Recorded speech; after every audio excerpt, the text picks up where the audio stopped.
What happens when you leave a sailboat baking in the tropics for a whole 9 months?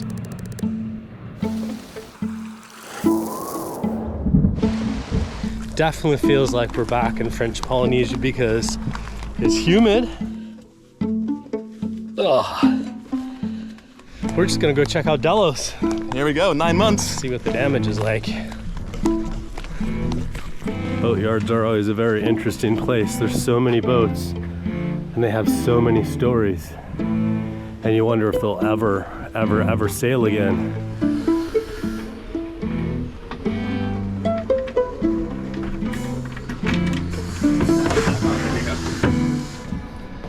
Okay, here she is. Hey, she smells all right. Hey, Delos. Wow. It smells like Delos. Not too shabby. Dehumidifier's running. That's nice. The wall of shame fame is doing good. Mask man is there. Okay. Everything's looking pretty good. Oh, I think the batteries are dead.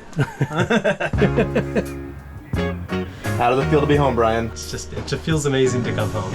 I mean, Delos has been our home for so long, and to see how good she is. Like there's zero mold. It's dry. Everything's shiny. It smells clean in here. Yeah. It's just a matter of bringing stuff back online. So I think I have to give testament to Kaz. Like if I were to leave the boat, it probably would not look like this. But because Kaz, like, look she puts out like anti-cockroach stuff. She puts out little things of vinegar. She cleans everything. She gets rid of all the food. So thank you, Kaz. First order of business, we got to get power. So I'm going to turn on the solar panels. We'll see what that does to the batteries. And then we'll make a to-do list. Yep.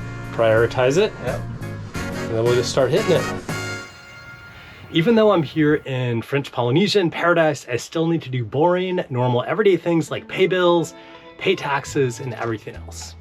You think it would be straightforward, but it's actually not. There's a lot of websites and streaming sites especially that restrict your access by country, and it can be incredibly frustrating. Which is why I'm happy to say that today's video is proudly sponsored by NordVPN. All I have to do is select the country I want from this list. It supports over 200 countries. I click connect and voila, just like that, the internet now thinks I am somewhere else entirely. NordVPN will protect 10 devices. It'll work on your phone, your laptop, your tablet, all from one account. It also has a free, no risk, 30-day money-back guarantee, so you really can't go wrong. One of my favorite features is NordVPN's Threat Protection Pro. It can protect you from phishing scams, malware, and even fake shopping sites that are just out there trying to scam you. It is super easy to get started and protect yourself online. All you have to do is visit nordvpn.com/svdelos. I'll pop that link below and also in the description. Once again, that's nordvpn.com/svdelos, where you can get up to 4 free months off and some pretty huge savings on a 2-year plan. Okay, that's it. Thank you so much for watching, and now let's get back to getting those solar panels cranking in some juice. Get those solar panels on. Yeah. Try to get power back to the batteries. Chunk. 20.32. What do we got now? 20. Yeah, that's no good. Yeah, it's way low. So I think we're just gonna worry about the super critical stuff to get her in the water, which in my mind, we break it into 2 things. So there's the bottom, and then there's the engine room. There's some pretty critical stuff that I need to do in there. So as far as the bottom, fix that blister.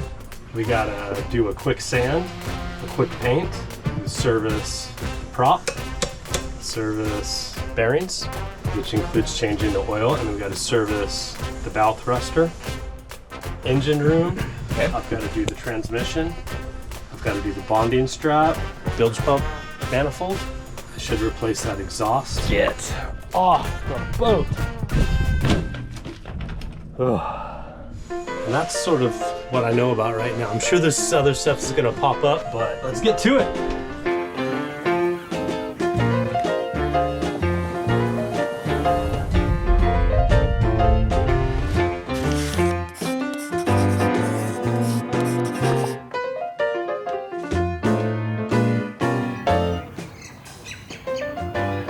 So let's go take a look at that blister real quick and see what we need to do for that, all right? It's an easy one to grind out. Yep.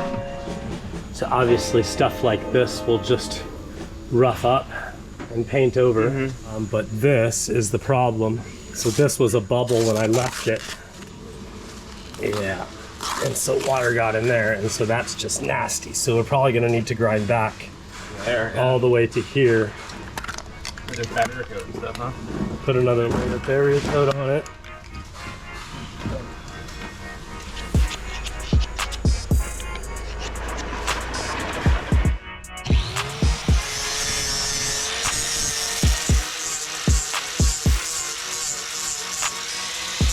All right, Bill did a great job grinding that off. So the next step is we're gonna put this rust treatment, and the rust stuff will get any residual rust off, and then it leaves this protective white primer layer that we can then go over with thickened epoxy. We're ready to move on to phase 2. I feel like I'm at home in Australia with this baggie next to me. We'll do kind of a small batch at first. See how it goes? 1, 2, 3, 4, 5, 6, 7. Okay. Don't get close to this stuff. Yeah, stand clear. I'm getting away from this one.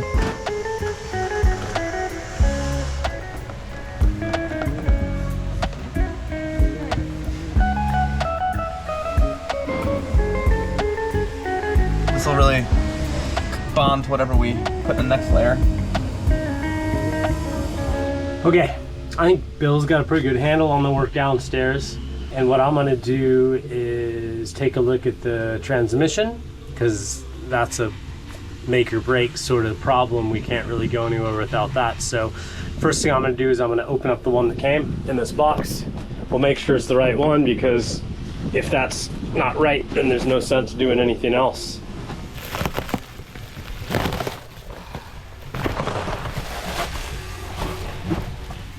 (25M) 2.74 ratio. That is what we're looking for. Time for me to get to work. Okay, moment of truth. Let's have a look in the engine room. Okay, not too bad. Okay, so I'm gonna just clean this up a little bit and get it all set. So you're loosening the mounts and loosening the braces. Yep.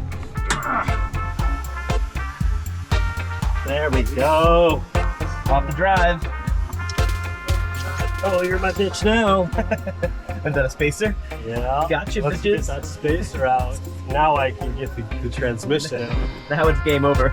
Ready? Yep. Here it goes. Oh yeah.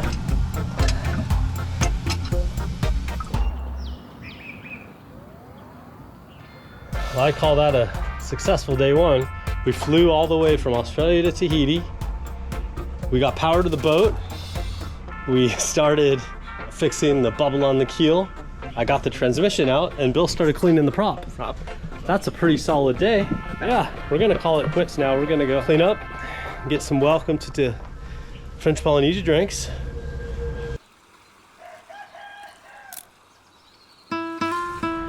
Went out with Bill for dinner last night. Had a few too many drinks, and then the roosters started crowing at like 3 in the morning, which was a little difficult to deal with, but drank a bunch of water this morning, had a coffee, had some baguette.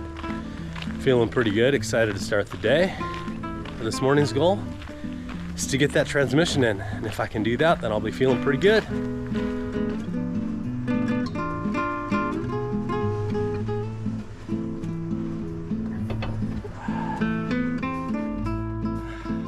Hot, hot, hot.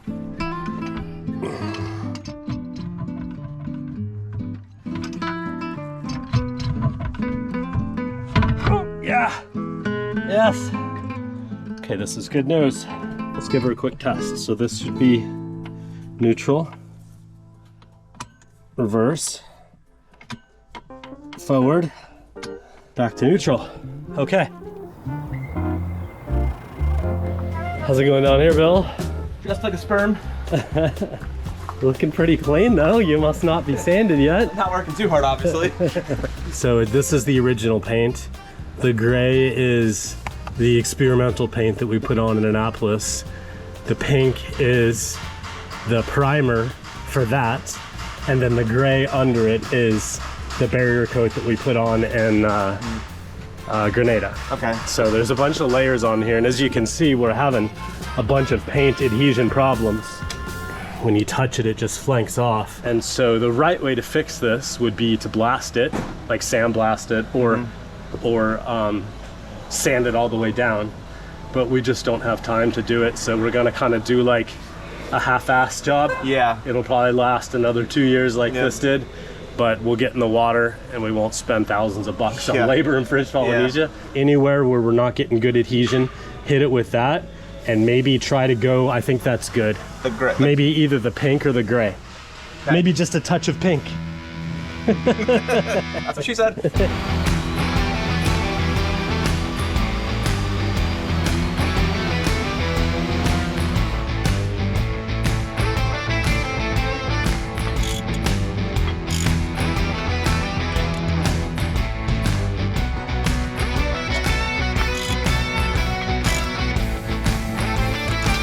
Well, that went pretty good. I got her in there, got the bolts all tightened up, and now I got to bring the engine forward on its mount, and then I've got to get these faces to line up.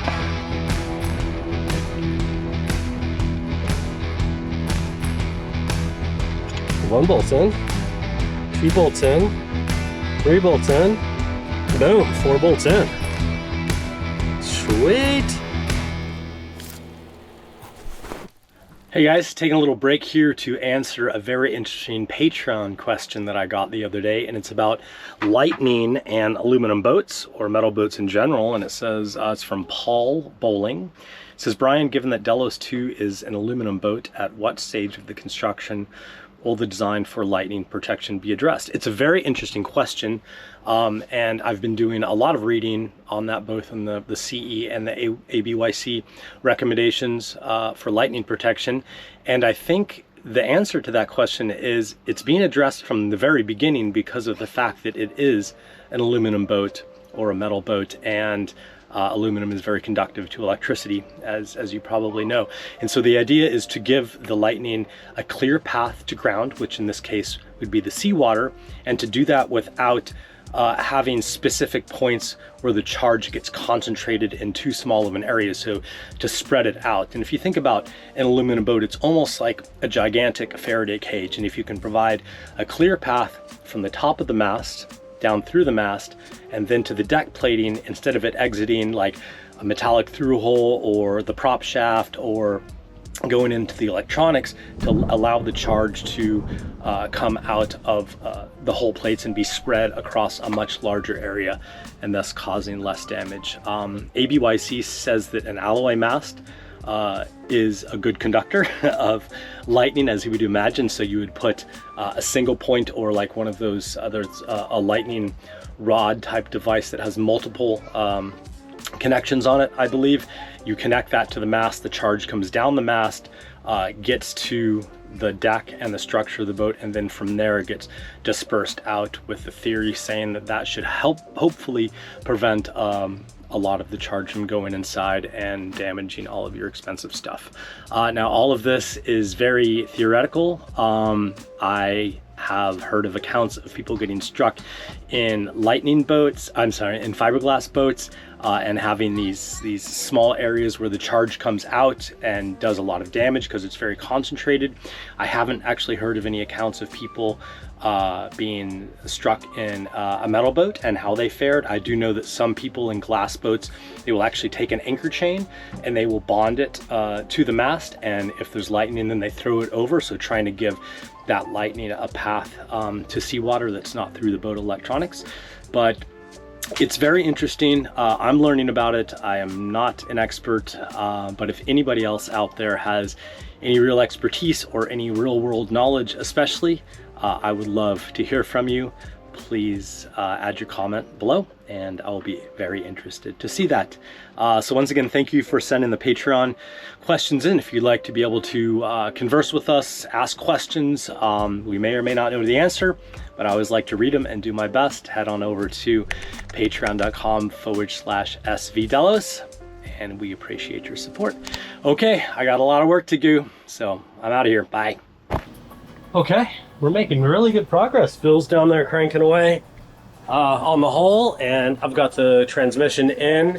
It's not 100% done. It's tightened and it's aligned and the linkage is hooked up, but I don't know if I talked about this before we left, but we had a bonding strap break. And when that bonding strap broke, it disconnected a bunch of things from the zincs and the rest of the bonding system on the boat, and I got some galvanic corrosion. So this is the cooler for the transmission. It bolts onto the side of the transmission. It's basically like radiates heat from the transmission out, but because the bonding system broke, I had some pretty bad galvanic corrosion. You can kind of see it inside. I need to order a new one of these, but once again, I mean, getting parts here is challenging at best, so I'm not going to let something like this hold me up. So I'm just temporarily fixing it with a little bit of JB weld to build the material back up. But the reason why I'm talking about all of this is because I'm going to replace that bonding strap that goes to the keel bolt. So I filmed a little bit of a video in Australia. I'm just going to make that into a 90 because it's a lot easier to do it here than on the boat.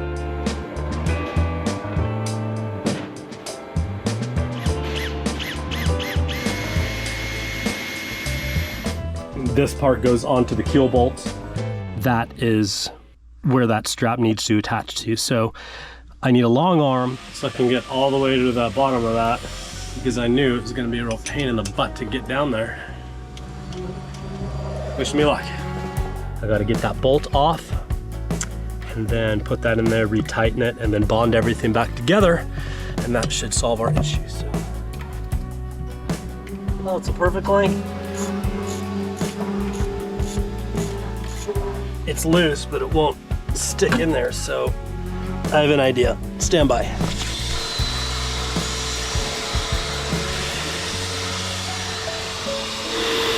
Haha! Success! So this is what was left of the old one. You can just see that it was just very thin, and over so many years down there, it just corroded away.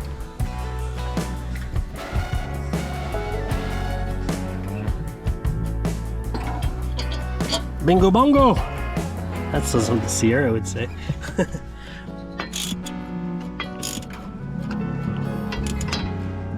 Okay, that feels really good. Pretty much anything that is metal and that could potentially come into contact with seawater is bonded together on this boat.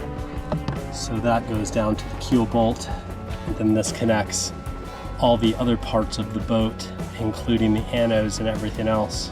Okay. Checking things off the list, doing good.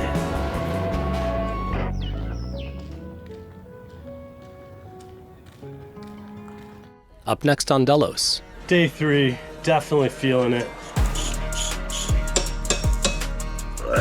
This thing's got some miles on it. Me and Bill have been pushing it. We've been pushing it hard. Like, it takes a lot out of you being in the sun and just sweating all day. And now switching to 80 for the rest of the hull. We are ready for paint. Well, I'm about ready to start my last major project in the engine room, and it is replacing this exhaust hose. No, it is not raining. That is sweat. Oh, that's actually really nice.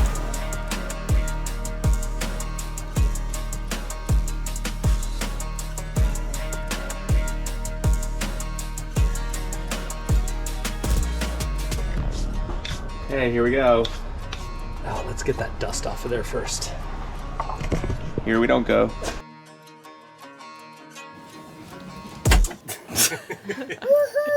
Woohoo!